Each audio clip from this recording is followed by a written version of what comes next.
ప్రభువాక్య సందేశాలు సమాధానపరచు సందేశాలు పరమునకు చేర్చే సందేశాలు ఇవి ఒలీవా సందేశాలు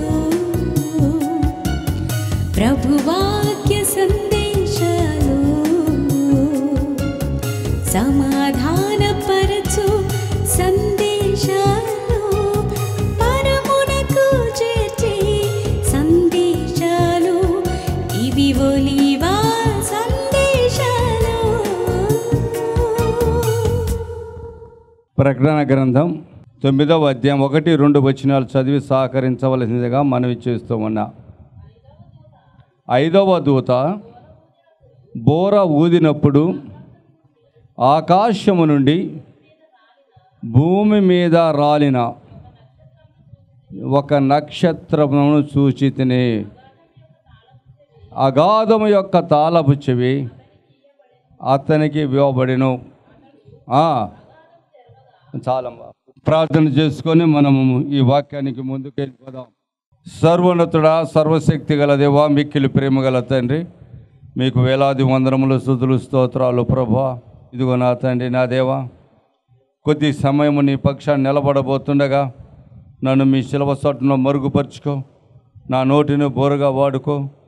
కూడి వచ్చిన నీ ప్రజలతో మాత్రం ప్రభా సూటిగా స్పష్టంగా మాట్లాడుతున్న ప్రతి మాట మా హృదయాలలో నిలిచి ఉండేలాగున, మేము నీ రాజ్య వారసులము అగులాగున ఆ శక్తిని మాకు దయచేయమని మా ప్రభు ప్రియకుమారుడైన యేసుక్రీస్తు శ్రేష్టమైన నామములో అడిగి వేడుకొంచున్నాను పరమ తండ్రి.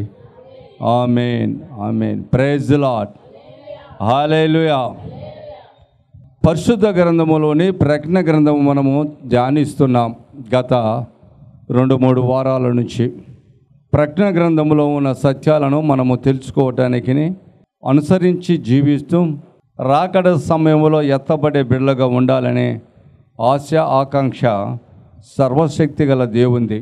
ఆ సర్వశక్తి గల దేవుడు మనల్ని సిద్ధపాటు చేయటానికి ఈ ప్రకటన గ్రంథము తన శిష్యులైనటువంటి యోహాను గారి ద్వారా రాయబడటం మనం చూస్తూ ఉన్నాం. నా ప్రియ సహోదరి సహోదర, ప్రకటన గ్రంథములో మనం మొట్టమొదటిగా చూస్తే గాన ఆయన అంటాడు, చూసింది నేను 7 ఆత్మలను కుడి చేత పట్టుకొని ఉన్న ఒక వ్యక్తిని చూశాను అంటాడు. మరొక మాట అంటాడు, 7 దీపస్తంభాల మధ్య సంచరిస్తున్నటువంటి ఆయనను నేను చూస్తున్నాను అంటాడు. Praise the lord. ఇప్పుడైతే 7 బూరలు ఊతున్నటువంటి దూతలను చూస్తూ ఉన్నాడు. ఇంతకు ముందైతే ఒక పరిశుద్ధ గ్రంథాన్ని, ఒక గ్రంథాన్ని, ఒక 7 ముడులు అంటే 7 ముడులు వేసినటువంటి ఒక గ్రంథం ఉన్నది. ఆ యొక్క ఒక్కొక్క ముడి విప్పినప్పుడు ఒక్కొక్క దూత తన క్రియ భూమి మీద జరిగించినట్టు మనము ఈ యొక్క అధ్యాయాలలో మనం చూస్తాం. ఇప్పుడు 5వ దూత అంటే 5వ ముడి విప్పినప్పుడు 5వ దూత అనేటువంటి ఈ దూతను గురించి ఈరోజు మాట్లాడుతున్నాం. 5 దూతలు అంటే ఒక్కొక్క దూత ఒక్కొక్క బూర ఊదింది. ఒక ముడి ఇప్పగా ఒక బూర ధ్వని వినపడుతుంది. ఒక దూత ఒక బూర ధ్వని వినపడినప్పుడు ఒక దూత తన క్రియ, దేవుని యొక్క చిత్తం, దేవుని యొక్క ప్రణాళిక ప్రకారం భూమి మీద ఏమి జరిగించాలో అవి జరిగిస్తూ వస్తూ ఉన్నది. నా ప్రియ సహోదరి సహోదరా, 7 దీపస్తంభాలు, 7 ఆత్మలు, 7 ముడులు, 7 బూరలు. ఈ 4 బాగా గుర్తుపెట్టుకోండి దేవుని నామం పేరట. ఇది 5వ బూర శబ్దము. 5వ బూర శబ్దము విన్నప్పుడు ఆకాశము నుంచి ఒక నక్షత్రము కింద రాలినట్టు చూశాడంట యోహాను గారు. ఆకాశం నుంచి ఒక నక్షత్రము రాలటము అంటే అది ఒక వ్యక్తి, దేవుని దూత భూమి మీదకి వచ్చినట్లు మనం అర్థం చేసుకోవాలి. Praise the lord. ఎందుకంటే అగాధపు తాళపు చెవి అతనికి ఇవ్వబడి ఉన్నదని 2వ వచనంలో మనం చదివాం. ఏమి ఇవ్వబడింది? అగాధపు తాళపు చెవి అతనికి ఇవ్వబడింది. అతని అగాధపు తాళపు చెవి అనగా పాతాళము యొక్క అగాధపు పాతాళాన్ని తెరవటానికి.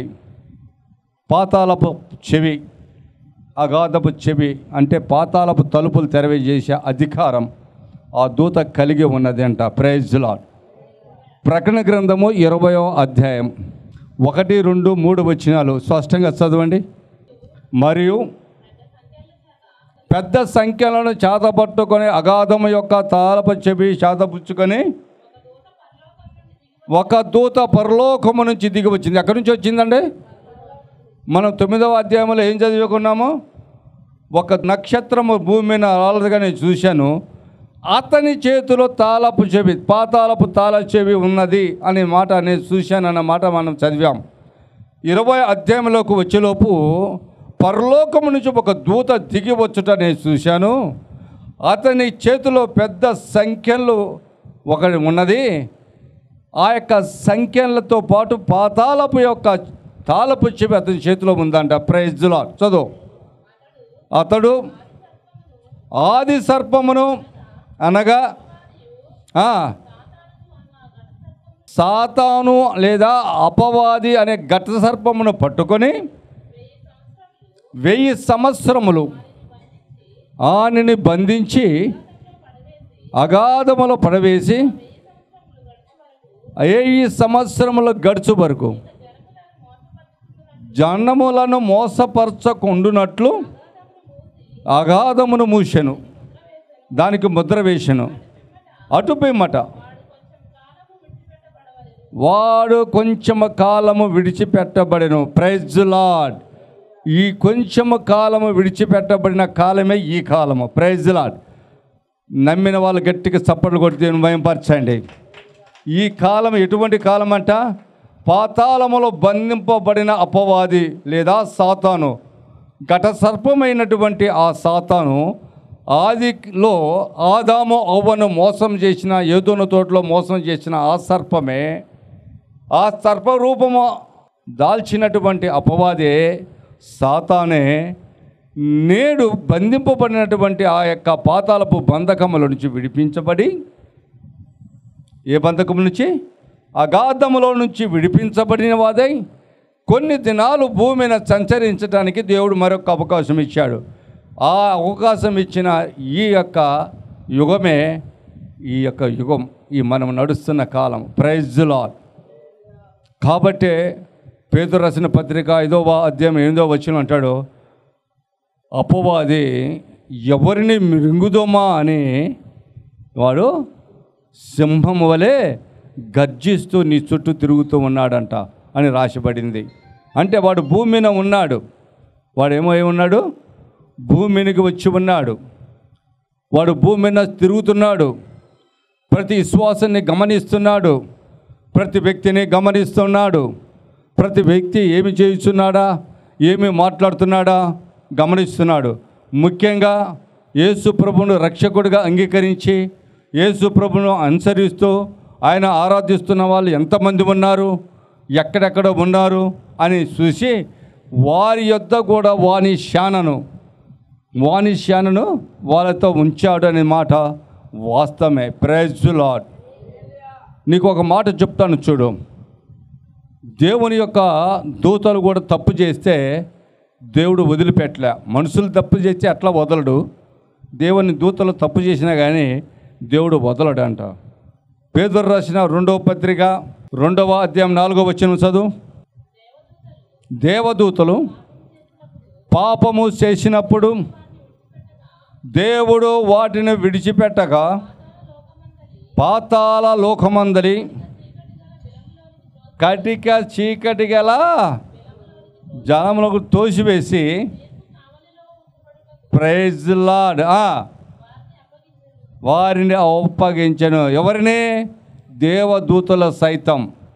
పాపము చేస్తే, దేవునికి వ్యతిరేకంగా క్రియలు చేయటానికి ప్రారంభిస్తే, దేవునికి వ్యతిరేకంగా మాట్లాడటానికి ప్రారంభిస్తే, దేవునికి విధురంగా ఉంటే వాళ్ళను పడద్రోసి వారిని ఎక్కడికి తీసుకెళ్తుందంట?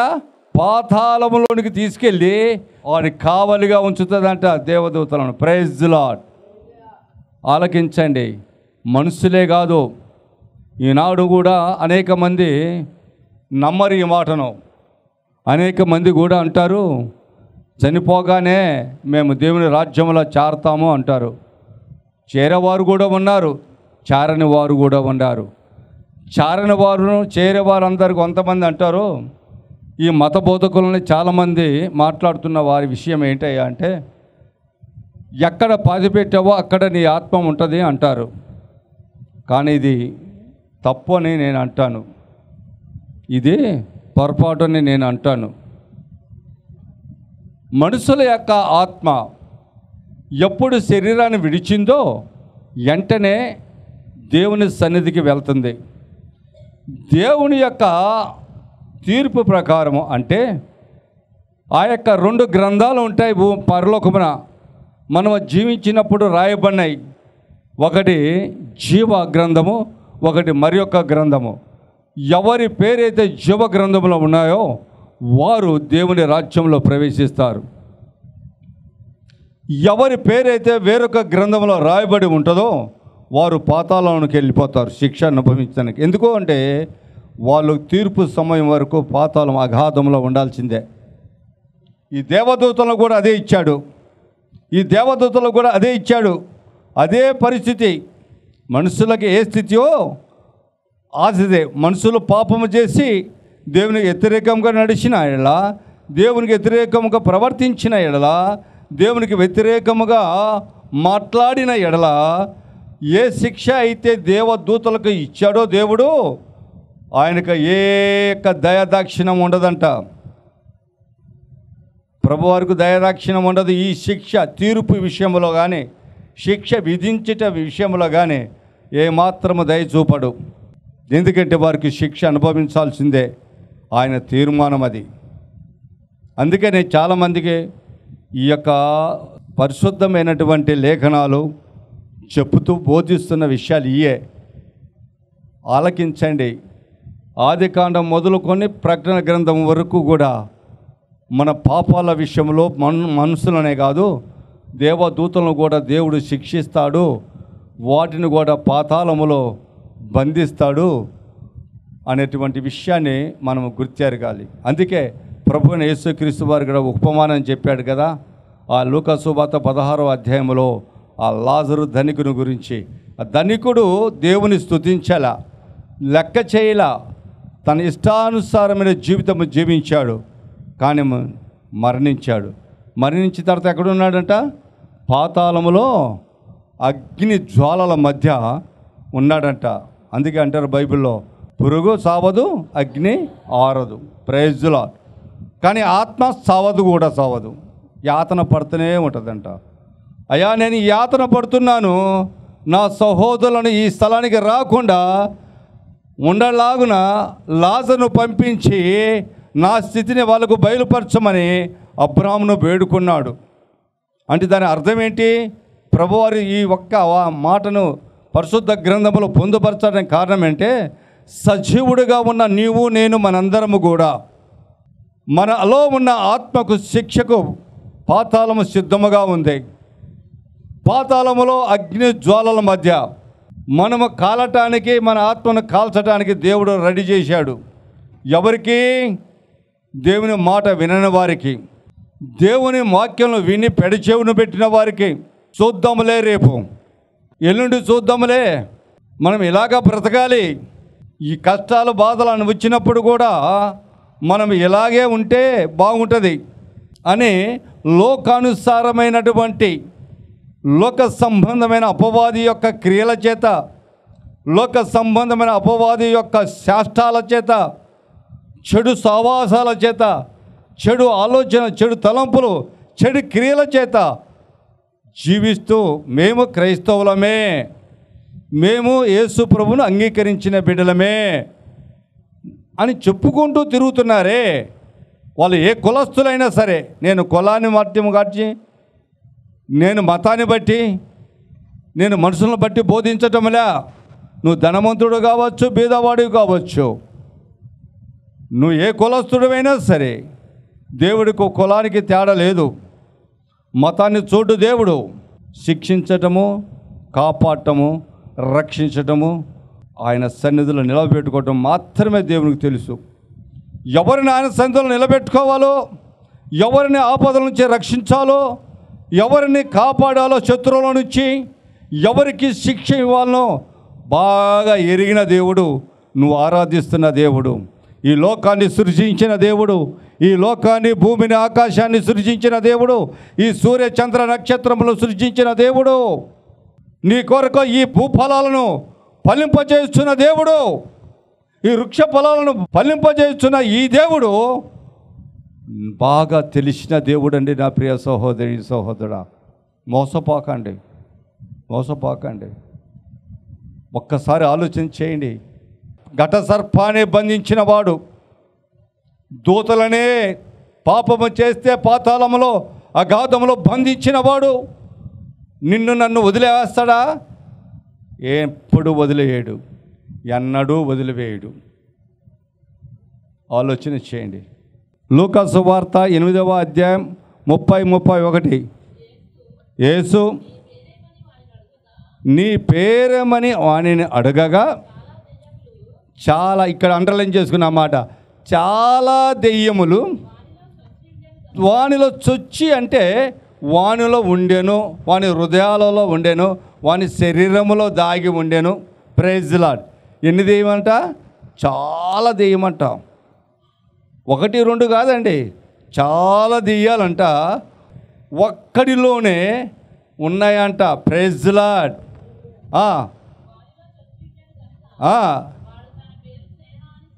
వాడు తన పేరు శానా అన్నాడంట. Praise lord. నీ పేరేంటి అయ్యా అని అడిగేటప్పుడు వాడి పేరు వాడు చెప్పడంలే, వాడిలో ఉన్న దెయ్యాలు మాట్లాడుతున్నాయి. వాడిలో ఉన్న దెయ్యాలు మాట్లాడుతున్నాయి. ఎవరితో మాట్లాడుతున్నాయి? యేసు ప్రభు వారితో మాట్లాడుతున్నాయి. యేసు ప్రభు వారితో ఏమని మాట్లాడుతున్నాయి? చాలా దెయ్యాలు వానిలో ఉన్నాయి కనుక నా పేరు శానా. Praise lord. అసలోడు మాట్లాడటంలా, అసలోడు పేరు చెప్పటంలా. ఎవడు చెప్తున్నారండి? వానిలో ఉన్నటువంటి అపవిత్రాత్మలు. Praise lord. ఆలోచన చేయండి ఈరోజు ఇక్కడ.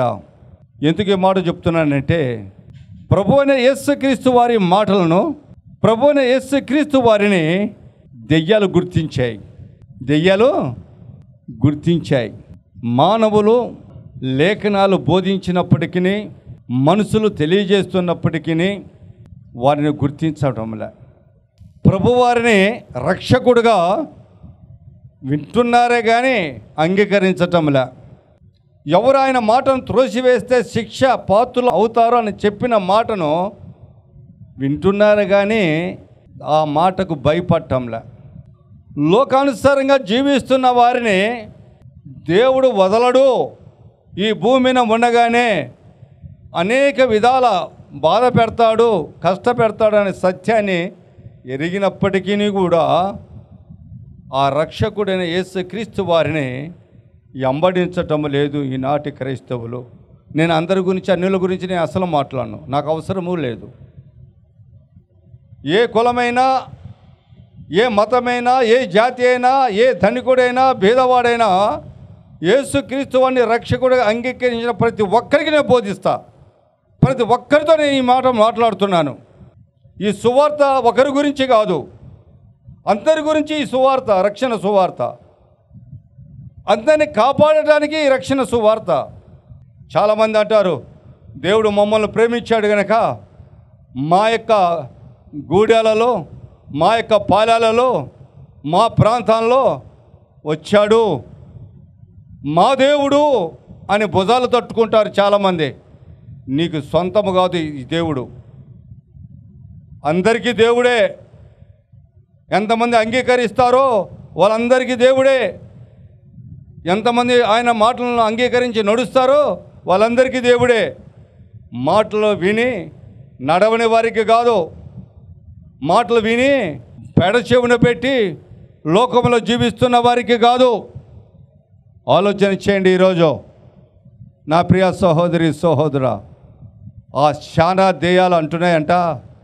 అంటున్నాడు, ఒక మాట అంటున్నాడు, చదువు. వారు యేసు ప్రభుతో అంటున్నారు, పాతాళమైన పోటకు మమ్మ ఆజ్ఞాపించకు. ఆ సాతాను దెయ్యాలు ఏమని ఏరుకుంటున్నాయి యేసు ప్రభు అని, పాతాళంలోనికి మమ్మల్ని పంపకు. ఈనాడు ప్రజలు, నీకు పాతాళంలో శిక్ష ఉంది, అగ్ని ఆరదు, పురుగు సావదు, నరకం అనుభవించాలి అని లేఖనాలు సెలవిచ్చిన ప్రకారము బోధిస్తున్నప్పటికీ, అనేక మాటలు తెలియజేస్తున్నప్పటికీ మనుషులలో భయం లేదు. ఆ దెయ్యాలకు భయమైంది. ఆ దెయ్యాలకు తెలుసు ఆ పాతాళంలో ఏమి జరుగుతుందో, ఆ గాధములో ఏమి జరుగుతుందో, ఎటువంటి శిక్ష అనుభవించాలో, ఆ శిక్ష ఎటువంటిదో, ఆ బాధ ఎటువంటిదో, ఆ యొక్క వేదన ఎటువంటిదో, ఆ యొక్క ధనికుని గురించి తెలియజేసిన ఆ ప్రభువారు నేడు నీకు నాకు మనందరికీ తెలియజేశాడు. ఆ మాటలు విన్న ఈ దెయ్యాలు అంటున్నాయి, అయ్యా మమ్మల్ని పాతాళమునకే పంపించకండి. ఈ మానవులు అంటారు, మేము ఎక్కడికి వెళ్ళినా మేము బతుకుతాం, మేము ఎక్కడికి వెళ్ళినా మేము ఉండగలము అని అనుకుని ఇష్టానుసారమైన జీవితం, ఇష్టానుసారమైన మాటలు, ఇష్టానుసారమైన ప్రవర్తన, ఇష్టానుసారమైనటువంటి ఆలోచనలు, దేవునికి వ్యతిరేకమైన చేస్తూ రొమ్ము విరుచుకొని మేము క్రైస్తవులమే, మేము యేసుప్రభు బిడ్డలమే అని చెప్పుకుంటూ పనులన్నీ చాండాలపు పనులు, అపవాది పేరు మాత్రము యేసయ్యదే. జర జాగ్రత్త.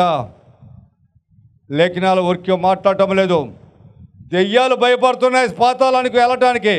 ఆ యొక్క చెవి ఇచ్చిన దేవుని దూత ఆ పాతాళము తెరిచి రెడీగా ఉంచాడు. ఆ పాతాళము నిన్ను నన్ను కొనుక్కోవడానికి రెడీగా ఉన్నాడు. పాతాళంలోనికి నిన్ను నన్ను శిక్షించడానికి రెడీగా ఉన్నాడు. ఈ సత్యము గుర్తెరిగిన నా ప్రియ సహోదరి సహోదరుడా, నీకు నాకు భయం లేదే? చాలామంది క్రైస్తవులకు భయం లేదు, యేసు నామములో జీవించిన వారికి భయం లేదు. కానీ దెయ్యాలు భయపడుతున్నాయి, అపవిత్రాత్మలు భయపడుతున్నాయి. అయ్యా మమ్మల్ని పాతాళములోనికి పంపకు. ఎంత చక్కటి మాట. పాతాళములో మనకు శిక్ష ఉంది, పాతాళములో దేవుడు మనం శిక్షిస్తాడు అని చెప్పినప్పటికీ నిర్భయముగా, నిర్మాటంగా మనము తప్పిదములు చేస్తూ జీవిస్తూ ఉన్నాం. పాపాన్ని వదిలేయటములా, అబద్ధాన్ని వదిలేయటములా, మోసం చేయటం వదిలేయటములా, దగా చేయటం వదిలేయటములా, ఇతరుల సొమ్ము ఆశించడము వదిలేయటం లేదు. ఎదుటివాడు ఏమైనా పర్వాలేదు, నేను సంతోషించే చాలని స్వార్థ బుద్ధితో అబద్ధాలు సాక్ష్యాలు చెప్తూ, అబద్ధాలు చెప్తూ, మనుషులను మోసం చేస్తూ, దగా చేస్తూ జీవిస్తున్న ఈనాటి క్రైస్తవ సమాజమా, కళ్ళు తెరవండి. దెయ్యాలకున్న బుద్ధి, దెయ్యాలకున్న జ్ఞానము మానవ జన్మెత్తిన నీకు నాకు మన క్రైస్తవ సమాజానికి లేదంటే సిగ్గుతో తల వంచుకోవాలి. మేము క్రైస్తవులము అని చెప్పుకోవటానికి కూడా యోగ్యులము కాము. ఆలోచించండి. ఈరోజు దెయ్యాలు అంటున్నాయి, అయ్యా మమ్మల్ని పాతాళానికి పంపకాకు. పాతాళానికి ఒకసారి వెళ్ళిన తర్వాత వాడు మళ్ళీ బయటికి రాలేడు. నా ప్రభు తీర్పు సమయం వరకు, నా ప్రభు సింహాసన ఆసీనుడై తీర్పు తీర్చే వరకు ఎవరు బయటికి రాలేడు. ఆ సత్యము బాగా గుర్తెరిగిన ఈ యొక్క దెయ్యాలు అంటున్నాయి, నన్ను పాతాళానికి పంపకు. ఆకాశం నుంచి వచ్చాడు, ఆ ఘట సర్పాన్ని లాగి పట్టుకొని తీసుకెళ్ళి ఆ యొక్క ఉక్కు గడియల చేత పాతాళములు బంధించేశాడు. 1000 సంవత్సరాలు. ఎవరైతే దేవునికి వ్యతిరేకమైన పాపం చేశారో ప్రతి ఒక్క దేవదూతను అక్కడి నుంచి పడదోశాడు, పాతాళానికి పంపించాడు. పాతాళములో శిక్ష అనుభవిస్తున్నాయి. నిన్ను నన్ను కూడా శిక్షించడానికి మాత్రం వెనుకాడని దేవుడు. అనేక మంది మనకన్నా ముందు మరణించిన వాళ్ళు యాతన పడుతూ ఉన్నారని ఆ లూకా సువార్తలో మనకు తెలియజేస్తూ ఉన్నాడు. చదువుతున్నాము, వింటున్నాం. భయం లేదు, భయం లేదు మనుషులలో. క్రైస్తవ సమాజంలో భయం లేదు, భయం లేకుండా జీవిస్తున్నాం. భక్తి కూడా లేదు, భయభక్తులు కలిగి జీవించని యెహోవా యందు అని చెప్పిన మాటలు చదవడం మాత్రమే కానీ ఆచరించేటువంటి పద్ధతి మనలో లేదు. మనం జీవించలేకపోతున్నాం, మనం బ్రతకలేకపోతున్నాం, మనం సరి చేసుకోలేకపోతున్నాం. నా ప్రియ సహోదరి సహోదరుడా, ఆ దెయ్యాలు చూడండి, అయ్యా మమ్మల్ని పాతాళానికి పంపగాకండి అయ్యా, మా జీవితం అయిపోతుంది, ఇక మేము శిక్షకు పాత్రులమైపోతాం, మేము మరణిస్తాం, మమ్మల్ని పాతాళానికి పంపకయ్యా అని దెయ్యాలు మాట్లాడుతున్నాయి. నేర్చుకోండి వాక్యాన్ని నా ప్రియ సహోదరి సహోదరుడా. ఆ యొక్క ప్రకటన గ్రంథం 9వ అధ్యాయం 3వ వచనం ఒకసారి చదవండి.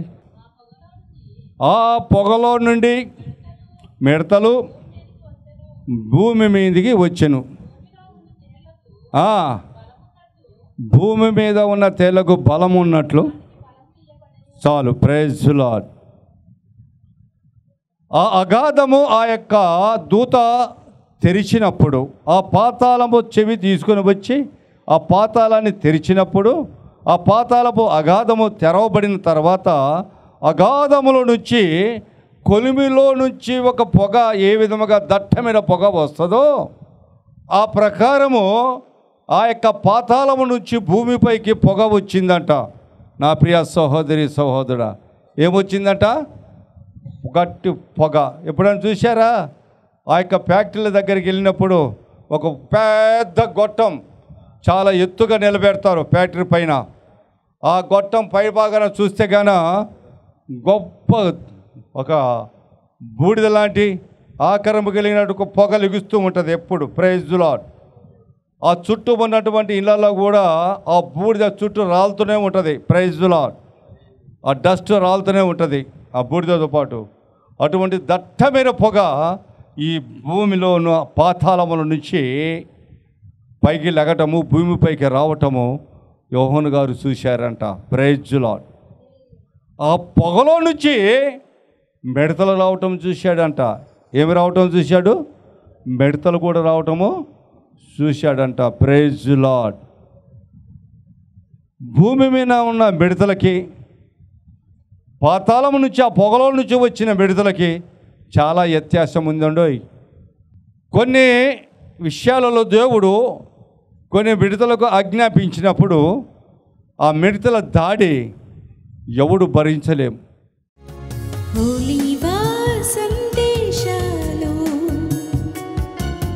ప్రభువాక్య సందేశాలు సమాధానపరచు సందేశాలు పరమునకు చేర్చే సందేశాలు ఇవి ఒలీవా సందేశాలు. ప్రభువాక్య సందేశాలు సమాధాన